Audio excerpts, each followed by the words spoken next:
Hello, everybody, and welcome to the Latinx Kidlit Book Festival.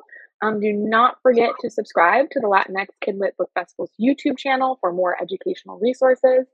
I'm going to quickly introduce myself. I'm Ruby Martinez. I'm pretty sure I got asked to moderate this panel because I have a foot in both the mental health world and the writing world. So mental health-wise, my day job is a therapist. I love being a therapist. And then, by evenings and weekends and whenever I can find free time, I'm a writer and author. My debut novel, An Embroidery of Souls, is coming out September 9th. Really quickly, it's a young adult fantasy. It follows Jade and Lucas, and they're basically trying to catch a killer who is not just stealing lives, but taking souls. So obviously there's a murder mystery, there's romance, there's monsters, there's lots of anxiety representation and mental health stuff. And then the world building is based on Mexico and Germany, which are both pieces of my heritage. So it's very near and dear to my heart. But now I want to turn it over to you guys. I want to hear from you. I want to hear about your books. So I'm going to call on you all to just share your name and share a little bit about the books that we're going to be talking about. So Tamika, if you could get us started, share a little bit about you and your book. Yeah, so my second novel, Danilo Was Here, is historical fiction. So it's set in 89 and 90 when the U.S. military invaded Panama to remove dictator Manuel Noriega. So it's from a kid's perspective in the neighborhood where the invasion takes place, or one of the neighborhoods that they invade, and just his perception of what he sees, hears, how his family is impacted. Their apartment building ends up being condemned. They have to move to a makeshift home that the U.S. provides for everybody. Ultimately, Danilo gets the opportunity to come to the States for baseball, but he's on a different mission for coming to the U.S. He's looking for his father, who prior to the invasion left to come to the States with the idea of working and providing money for the family, but stops at a certain point. So Danilo realizes, hey, we're going through so much, we could use his help. I'm going to take this opportunity to go to the States, and instead of focusing on baseball, let me find my dad and figure out how to get him to help us again. So that's basically, in a nutshell, what the story is about. And the invasion is the main driving force that leads to the PTSD and the trauma that he experiences in the book. Absolutely. And it's such a really wonderful portrayal. So I can't wait to talk more about that in just a little bit. Next, I'm going to pick on Sonora. If you could share a little bit more about your book, we'd love to hear it. Yes. Hi, I'm Sonora Reyes. I wrote The Golden Boy's Guide to Bipolar, which is a spin-off to my first book, The Lesbiana's Guide to Catholic School. And obviously this one is about a bipolar character, and it follows Yami from the first book, her brother Sesad, as he kind of goes through this journey of discovering his, mental health diagnosis. He has a lot of religious trauma and a lot of internalized shame that he has to kind of grapple with regarding both his sexuality and his mental illness. And yeah, so it's like a whole journey. There's like a second chance love there, and it's just mostly like about him kind of learning that no matter like how messed up you are, like it doesn't make you unworthy of love. Golden Boy 100% had me crying on an airplane and just like trying to hide my tears from my seatmate. So I'm sorry. No, it's okay. Highly recommend. And then finally, we have Yamile. If you could tell us a little bit about The Real Wish. Hello, everybody. I'm Yamile Saied Méndez, and I am the author of many books for young readers and adults even. And today we're going to be talking about The Real Wish that came out in April. And this book we'll talk about it later, but it had a long, long road to publication. But it's about Florencia, who is a ballerina, and she's the youngest Clara to be cast in her local production of The Nutcracker. And that has been her dream all her life, even though she's 12. She's had this dream all life long. But on opening night, she has a panic attack on stage. And her whole world comes crashing down because she's kicked out of the studio. She loses her best friend, who's also her neighbor, and the daughter of her mom's best friend. And without dance, she doesn't know really what to do with her life, but she loves it so much, but she's worried that she'll never be able to perform until she finds another dance form called Irish dance that at first look seems like very outside of her cultural heritage, but in that environment she finds new friendships and she is able to dance again. So this book has my whole heart. Again, it was such a long time to publication. It's the book that my agent sent me with in 2015 and just coming out in 2025. So it was very interesting to revise this book to match the current times. Things change so much in 10 years, but here she is. I am so excited for this book. I had so many feelings, and I didn't realize until the end that real is like a pun from like Irish dancing. So I was like Googling your book. I was like, why can't I find it? But so anyone Googling this book, it's REEL. Yes. Okay. Anyways, moving on to questions. If you guys see me looking down, I'm just looking at the questions because I did not memorize them. So my apologies. But my first question is one for all of you. So at the end of every session, when I'm working with clients, I like to ask them as a way to wrap up, what do you want to take away from our session? What's the lesson from today's session? And oftentimes as authors, we have lessons that we want our readers to take away from our books. I would argue almost every time we have lessons that we want them to take away, right? So I really want to ask all of you, what lessons do you have in your books that we're talking about today that you really want your readers to take away? Why don't we go in reverse order? So Yamile, why don't we start with you? What do you hope readers take away from The Real Bush? I love this question because usually I don't think about that lesson or theme until the book is about to be published, and I know I'm gonna have to be talking about, or I get the questionnaire from the publisher like, what do you want the readers to get from the story? I'm like, oh, I don't go with the intention of teaching anything, but then as I reread it, I find that there are so many lessons that mostly my subconscious planted for myself. These are all things that I need to hear myself, and hopefully it will help somebody else, especially my young readers.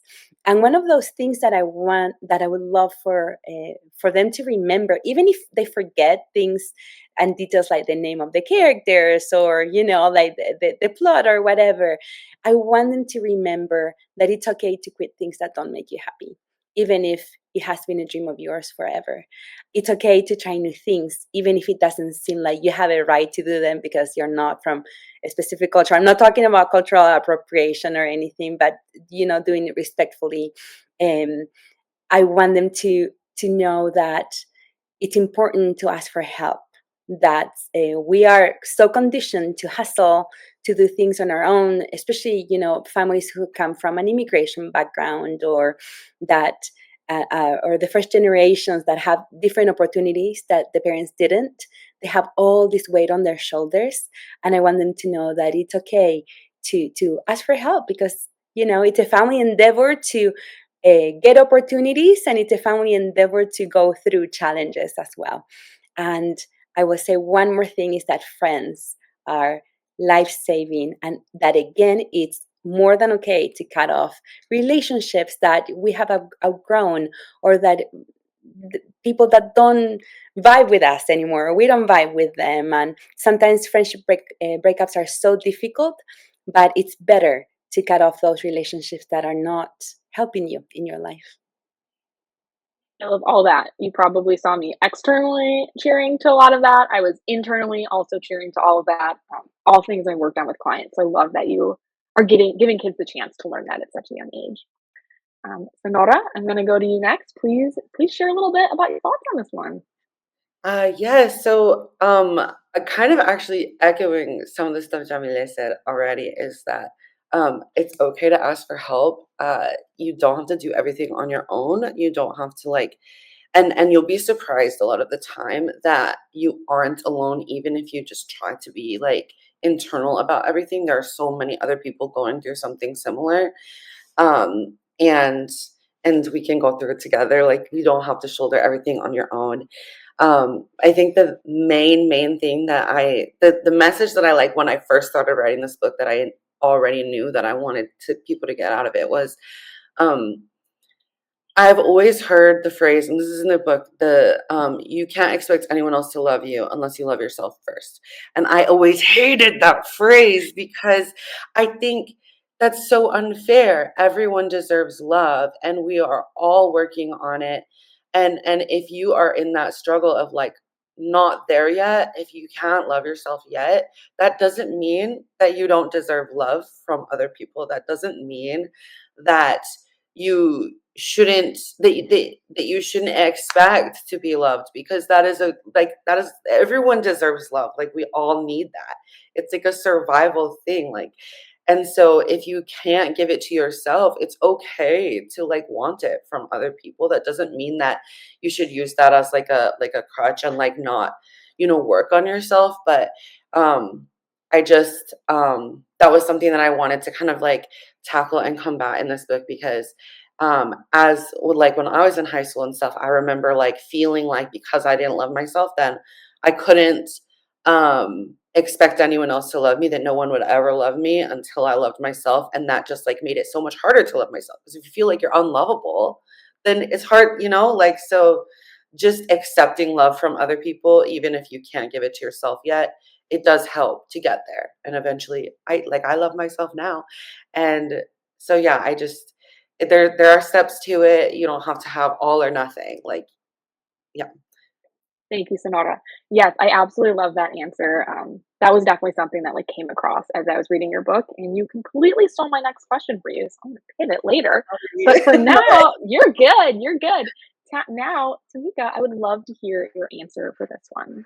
Yeah, I think the main thing that I would like for readers to take away from Danilo Was Here is his determination.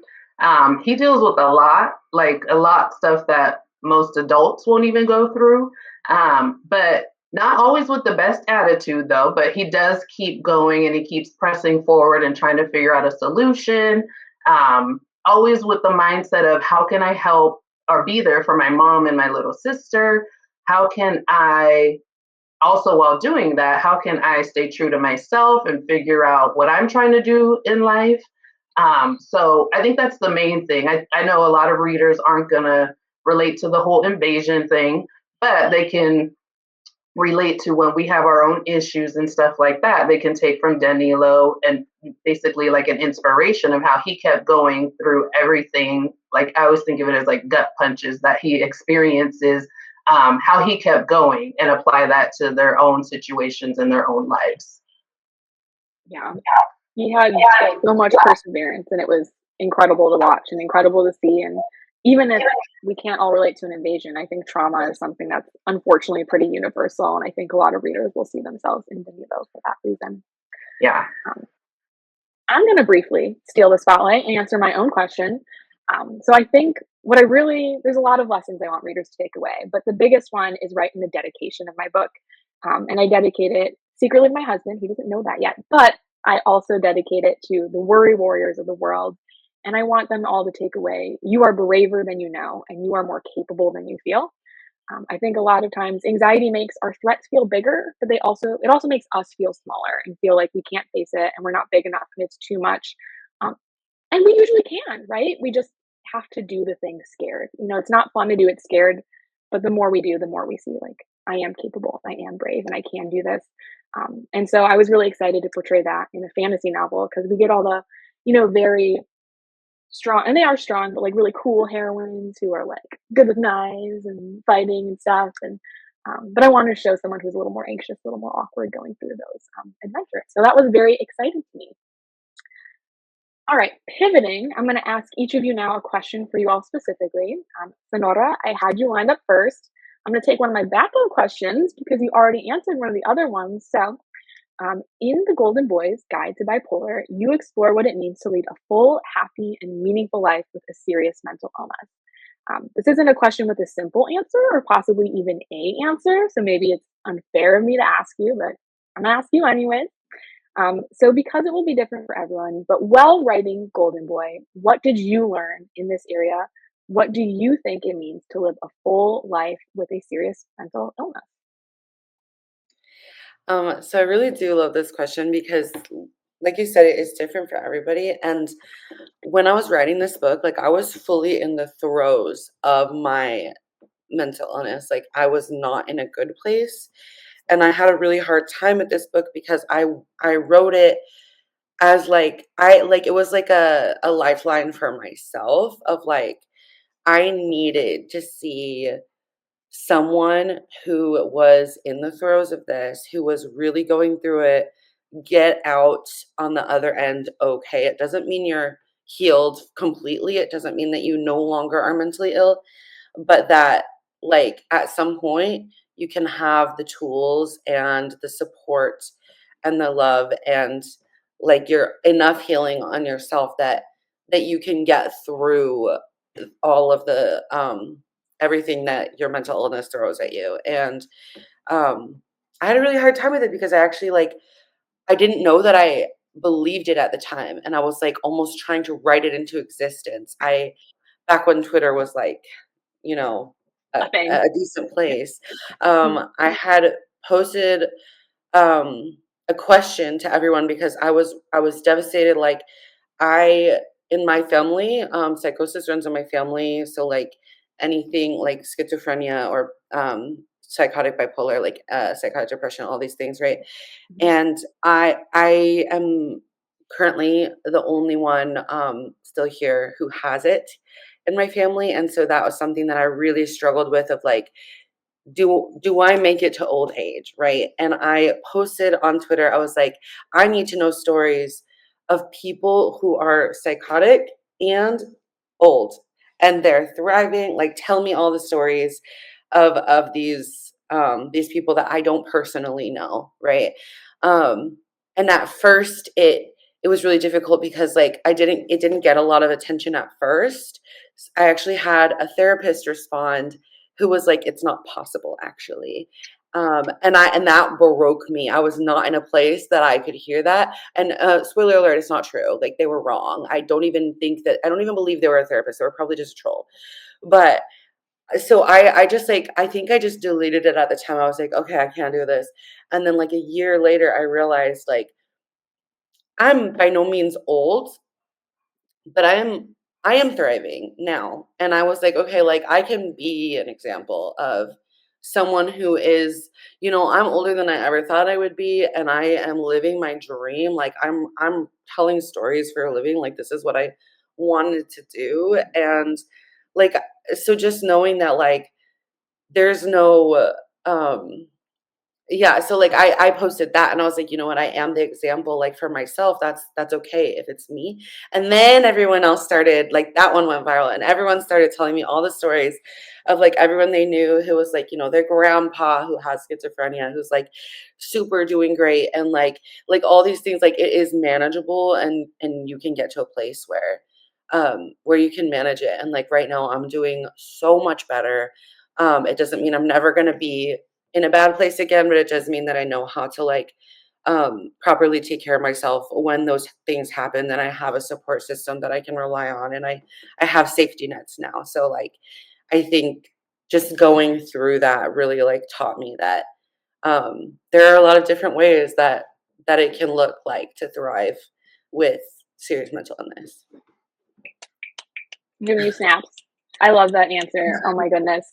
I love that. Like, just because we have something that makes our life harder and more difficult doesn't mean that our life isn't worth living and that we can't lead a full, meaningful life. It's just there's going to be some extra struggles, and that's part of it, right? So I love that answer. Okay, next I have Shamile for my question. So, in my practice as a therapist, I work with so many adults who are struggling because they have these impossibly high standards, impossibly high expectations for themselves. And in the real wish, we see Florencia begin to struggle with these expectations that are being placed upon her. I think you said she was 12 years old, right? So we see how that cycle of unrelenting standards starts to begin. So I want to ask, what is your advice for walking the line between working hard but not requiring perfection? And how did you show this in the real wish? And before you answer, I want to shout out this quote that I like highlighted on page 251 that I love, that perfection can be the enemy of joy. So I would love to hand this over to you now. Once again, these are all reminders for myself. I was very much like Florencia when I was 12 years old. I was this, I'm an oldest daughter. And so the first one in my family to graduate high school, go to college in a foreign country, and then get a graduate degree, and now I'm an author. And so I've always felt like I had to absolutely do my very best and strive. And it's okay. It's okay to be that way. The problem is when your identity is so wrapped up in that um, quest for perfection that if something goes wrong, then your whole life falls apart. And I've been there also, like Florencia, not in such a dramatic way, like never, I'm not a performer, but I felt like my world was crashing down in so many times in my life. And then I've always had to remember that getting a job done is so much better than being perfect. I saw a meme the other day that I wish I had saved, but it was this little ladder with all the steps kind of crooked, and the person had reached the top, and then next to it there was a ladder with just the one rung that was just perfect, and the person is just struggling with that one at the bottom. And that's been me, like, as an author, revising the first 50 pages of a book so much that my whole time for my deadline runs out, and then I have a week for 200 pages, and I don't want to be in that place anymore. I'm working on it, and it's so much better if you learn these lessons when you're young than when you're in your 40s like me. And so and again, I feel like a part of me is just writing these lessons to remind myself of these things as I get older. And I mean, when you have an obsession with perfection and an addiction to perfection, it can really steal so much joy from your life. And it can be, sometimes a lifelong pursuit to learn how not to be a perfectionist. I and there's beauty in imperfections in nature. And so being reminded of all those things always helps me. And so I wish that I had learned some of these lessons when I was 12. And that's why I feel inclined to share it with my Yes, children. I'm so glad that readers get the chance to learn that at an earlier age. Because I'll be working with my adult clients, and I will literally give them homework to do things badly because they're so, like you said, addicted to perfection, and that causes a lot of pain, right? Yes. Okay, Tamika, you can probably guess. I'm going to pick on you next. So my question for you is, Danilo Was Here contains some very heavy themes, including around PTSD, around trauma, around racism, around all these big things, these big topics, right? And adults don't like talking to kids about these things. It can be difficult, it can be scary, it can be hard. So often, instead of talking to kids about them, we just avoid it. And as I have learned, I'm sure you all know, avoidance doesn't make problems go away. If it did, that would be super cool. So adults don't talk to kids about these things, but kids often need to have these discussions, right? So let's see, where's my question for you? So how did you go about writing a story for kids that contains these topics?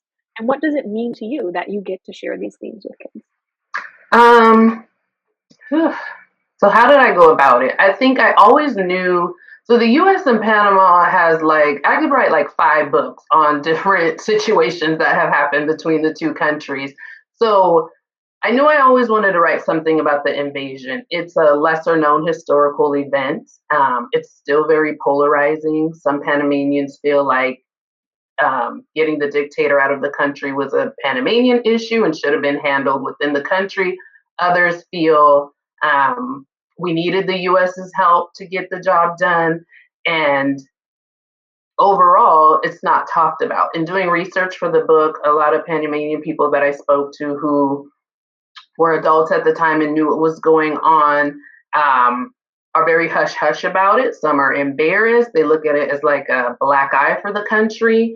So that kind of fueled me more so to write a book about it, especially I have little cousins growing up in Panama, and they've told me in school it's kind of just quickly discussed and glossed over. So all of that with the desire to write about the event, obviously to talk about Panamanian culture, was really what fueled it. And just providing the information to kids, even doing my research, I never found too much about the kids. And the invasion happened 5 days before Christmas. So I can only imagine what the kids felt like, how that interrupted everything for the holidays. So I wanted to provide not necessarily an outlet, but a different window to see the perspective of what happened what a child would have experienced going through this, whereas adults understand more, but the kids just understand, I went to sleep and woke up and my neighborhood is completely different from yesterday. And then just, sharing these themes with kids, I think nowadays our kids, I should say, are so, I don't know what the word is, but they're able to, with our phones, go on there and they can hear about anything. So why not present something in a factual way, because I did my research for the book, but also just present it in a way that they can understand what happened, learn about something that, like I said, it's a lesser known historical event, and just, include the trauma that comes along with that, right? Like a lot of books, at least in my time growing up, I didn't see it. And I'm thankful to see now you see so much of, the trauma, the PTSD, different diagnoses that people go through, even as kids. So I think it's just presenting that. It goes along the windows, doors, and mirrors quote of inviting readers into different subject matters that they might not know about otherwise. Yeah, that was definitely, like, that invasion wasn't something I knew anything about, and so getting to read about it as an adult, being introduced to these topics was quite impactful, and, I'm glad that all the kids who are going to pick up your book get to learn about it a lot earlier than I did, so. Yeah. Okay, next question. I'm skipping around a little bit because you all have kind of touched on some of the other questions I had. This one's for everyone. So, in all of your novels, we see the characters attend some sort of therapy, either directly or indirectly. So, we get to see music therapy, we get to see some traditional talk therapy, and we also get to see characters taking medication prescribed for their mental illness and for their symptoms. So, what I really want to ask is, oftentimes going to therapy can be frightening. It's not like, oh, yeah, we all get to go to therapy and everyone universally loves therapy, right? Uh, if only, right?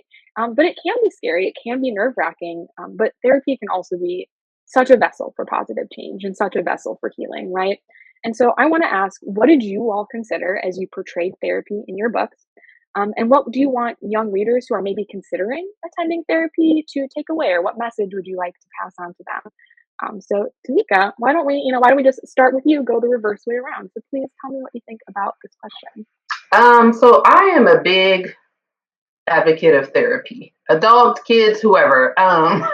In my experience with it, I found it was so rewarding and freeing just to be able to go get an unbiased opinion from somebody and know, like, oh, they're not going to go tell my mom or my spouse or whoever all the things that I'm saying here.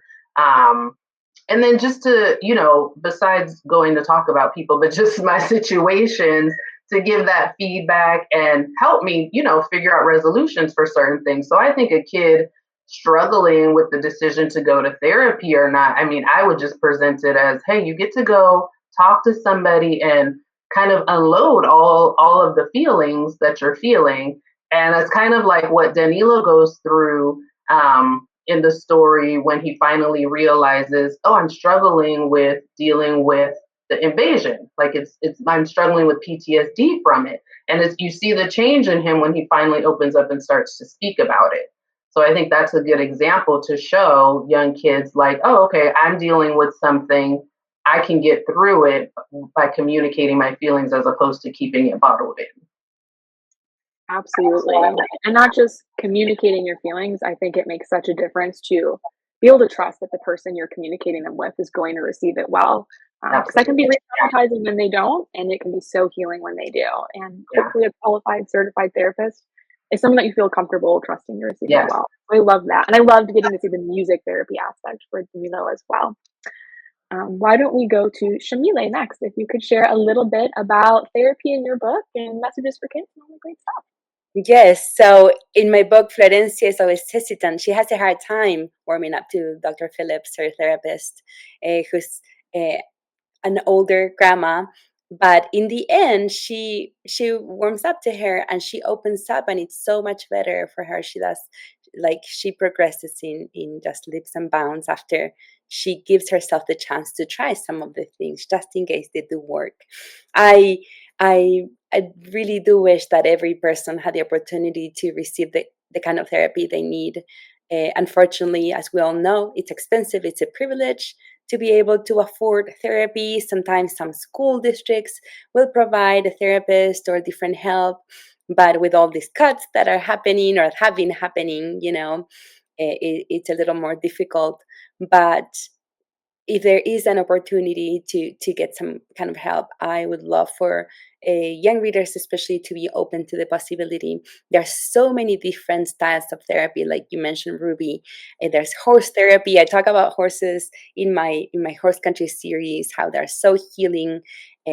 For people in The Trouble with Sunshine, when my character is going through grief, she also bonds with the horse. Animal therapy is fantastic. Music, talk, and sometimes you even need to take medicine, and that is okay. Just like I wear glasses to drive and watch TV at night when my eyes are too tired. Medicine is just like that. So I hope that normalizing it in fiction, it will take kind of the fear away. I feel sometimes it's the older people that kind of pass on these prejudices against therapy, because we were used to thinking that therapy was only for people that had extreme cases of mental health. But like with my youngest child, we always talk, like, you go to therapy to get ready for before the crisis starts, so that you can have the tools that you need before there's a crisis. And so hopefully by seeing kind of like what it's like on the pages of my book, it will take a little bit of the fear. Kind of like, if you told they're reading about the dentist, and then when they go, they're not so scared anymore. Absolutely. It's like a little bit of exposure therapy in your book, where Exactly. characters get to see someone Yeah. going and having a little bit of a rough start, but really having that be a helpful and healing experience. Sonora, I think you know that you're next. I would love to hear your answer to this question. Yeah, so I think if you have the opportunity, like, and you're able to do therapy and stuff, I think for me, like, one of the things in that I wanted to get across in the book is that, like, Cesar, he tries a bunch of different therapists before he finds one that, like, he actually feels like he's making any kind of progress with.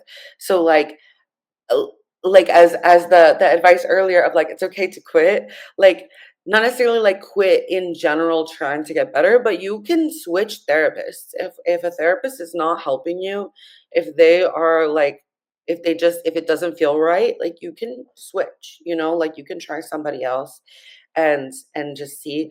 It is one of the things where, like, Cesar does kind of use that as a little bit of a crutch, where he's just, I don't like this, so let's just try another one. Oh, we did 2 weeks, okay, I'll try another one. But then, like, eventually his mom was like, okay, well, you got to do at least like 6 months with this one first before you decide. But, like, give it a little bit of a chance, because sometimes it does take like at least a few sessions to figure out if you really like vibe with a therapist.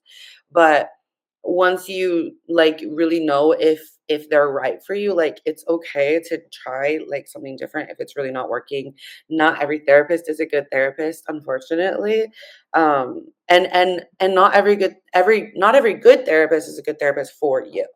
So I think it's okay to kind of just know that, like, maybe what you need is something different, and even trying different modes of therapy, like, one-on-one versus like group therapy. Says that it does both in the book, and group therapy is really where he kind of like connects more with people like him. So, yeah, just like knowing that, like, whatever tools are available to you, like, try all of them. It's okay to